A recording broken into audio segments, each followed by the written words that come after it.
உண்மையாக டெய்லி வியூவர்ஸ்க்கு உங்களை வரவேற்கிறேன். ஆமாங்க, நாமளும் இந்த சிலுவை தியான பாதையில் இந்த கடைசி கட்டத்தில் நம்ம இருக்கிறோம். இன்றைக்கி இந்த புனித வெளியை நம்ம எல்லாரும் ஆண்டவர்கிட்ட போய் சர்ச்சில் போயிட்டு அந்த 7 வார்த்தைகளும் நம்ம கேட்குறோம். ஆனால் இந்த 7 வார்த்தைகளோட மெயினான அர்த்தம் என்ன தெரியுமாங்க? எல்லாத்தையும் கவர் பண்ணுறது ஒரு அன்பு தான். அன்பால் தான் ஆண்டவர் நமக்காக இந்த உலகத்தில் பாடுபட்டு பித்தார் அப்படின்னு சொல்லப்படுது. ஆனால் அன்பை நம்ம ஆண்டவருக்கு திருப்பி கொடுக்குறோமா? ஆண்டவர் நமக்காக தானே இந்த பாடுகளை ஏற்றுக்கொண்டாரு, நமக்காக தானே இந்த துக்கங்களை சுமந்தாரு.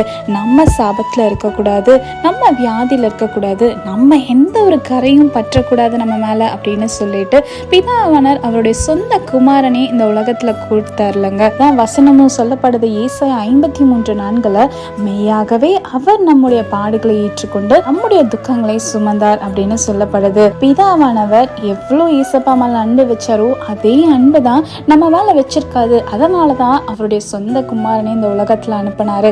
எவ்வளோ பாடு இந்த உலகத்துல ஏசப்பா அனுபவிச்சிடலங்க.